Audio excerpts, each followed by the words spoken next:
Okay, it's 96 degrees inside. It's hot. It's hot. So I'm gonna just bust out one of my fans that I originally bought, so that when I go to do the painting, I was gonna put them in the door here. But I've got two more up top side. I'm gonna bust this one out right now just to get some airflow in here. It is stifling hot. I feel like I'm back in the engine room on the south of the equator. So I'm just gonna get it going. Bought some safety equipment for the chainsaw right over there. I don't believe that people around here would just go, John Wayne it, and no safety equipment, like no chaps, no helmet, no face shield, no, ear protection. It's ridiculous that the people around here think that's all right. I learned 10 years ago or more that, a chainsaw will easily destroy you. So I purchased a little bit of gear here to wear when I go to play out in the yard. Right here, what I got is I went up to the paint store today.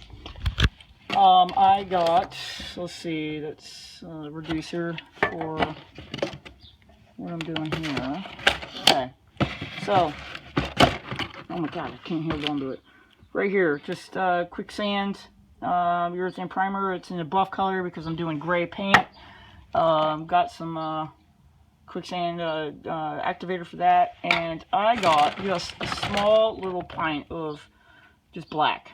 Okay, just a black, because I wanted to do the inner fenders and the core support. And if I get froggy enough, I will bust out that that sand, the God, I can't even think. I'm sorry. It's been a really, really bad day, and I mean, one of these days I'll explain what happened, but it's been a really bad day.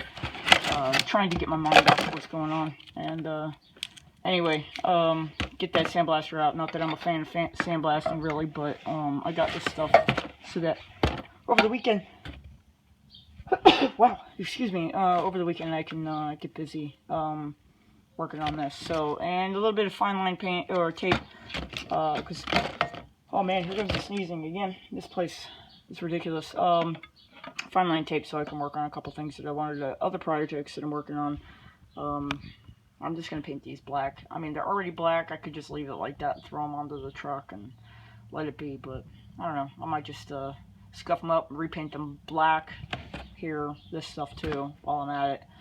I don't really give a shit, because one of these days I'm probably going to put like an iron cross bumper on my truck or whatever. I don't know. I haven't decided that.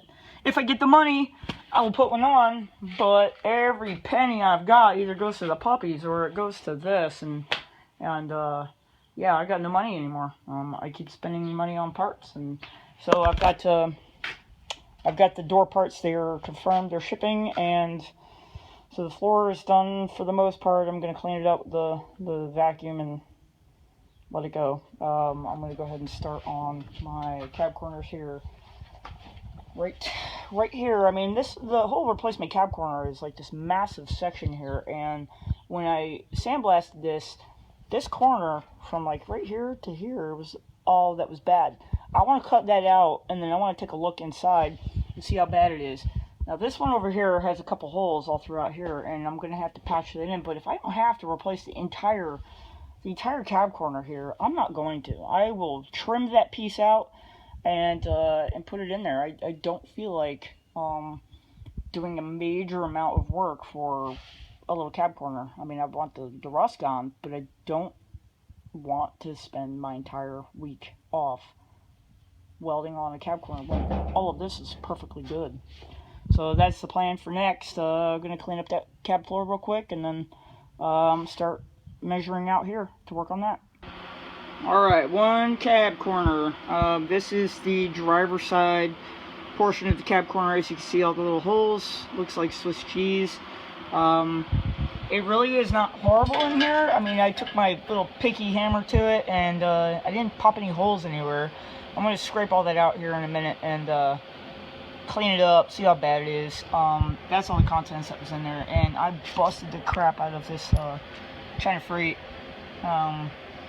spot weld cutter when I was doing one of the holes there. And me being a dum-dum, I'd already had a hole in my glove on this hand, and went to pull the bit out, touched that, and, you know, delayed reaction. Next thing you know, I'm screaming up a storm. So what the F did I just do? So, alright, here is the replacement panel. I mean, as you can see, it is a large panel, and I don't need the whole thing. And that's a whole lot of work that I really don't want to do. Don't need to do. So I looked inside here, and it's really not that bad. It's just got debris in there. There's like one little hole right here, one little hole on this portion on the inside, which I could drill a hole in and then just tack it up real quick with the with my welder, and then trim this down to fit that, and then get to work on it. The rest of this was pretty solid. You know, I lucked out with my cab corner here. So I'm going to bring you back here in a second. You'll see that I've got a little bit of work done. You know, if you want to watch cab corners being installed, you know, great. I suggest you look up Gibson 63. He does an excellent job at doing this.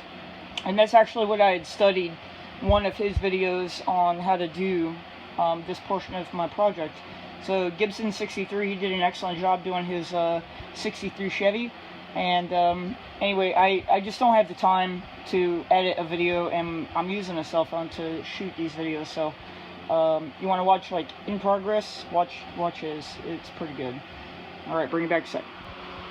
Okay, I got an email back from Damper Doctor, and I'm going to send them this one to have rebuilt, and then these two are also from 223s. And since I thought I only had one, but it turns out I actually had two. One was from the Blue Engine, and another one I found in a box up in the other stuff that I had that came with the truck when I originally bought it.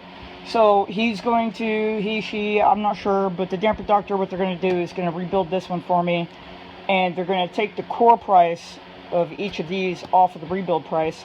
And I think the rebuild price was like $169.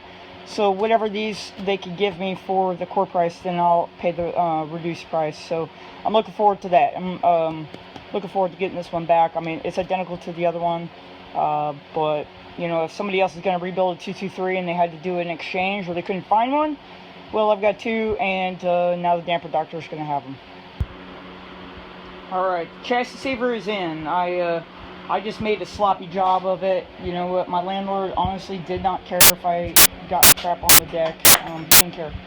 So, chassis saver in there, and I threw some down in those pockets as well.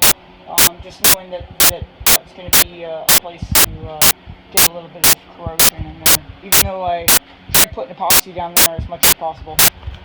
So next, what I gotta do is cut that stuff out. I'm not sure if I'm just gonna drill a little hole for these little ones, or if I'm gonna take a whole section of this out. I prefer not to cut a giant section.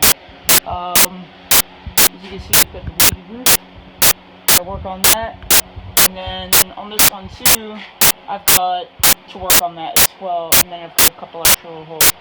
So. Anyway, I was talking to a couple people about these trucks, and I guess the San Jose trucks never got painted. The roof, internal roof, never got painted, and it's hard to see, but right over there, why I have holes right there is that there's a portion of the pinch weld actually touching the skin, so that probably caused some of the extra corrosion. My intentions are still to go ahead and pull this support bracket down, clean up under there, and clean the whole roof. That might be one of my last things to do. But alright, so cab corners next. I'm going to be in New York all day Thursday. Well, Staten Island, whatever, same thing. I'm going to be there all day Thursday, so that means no work getting done here at all. So I've measured out on my patches what I'm going to need to put on here, and yeah, I'm done for the day, but what I need to do is count or crop all this on the actual panel off, and start doing my fitting. So once I get this done, then I can fix the roof, and then the cab will be pretty much done, ready to go. That's my next intention. Alright, it's hot as blazes out here. I'm going to get inside and get the dogs some food and let them run around the backyard before we call it a night. It's already 7:30, sun goes down at 9. I don't really intend to be out here all long. I have to be at work at 4 in the morning, So anyway, I'm gonna go ahead and upload this, but we'll see how far I get this week. Alright, I'll catch y'all later. Take care.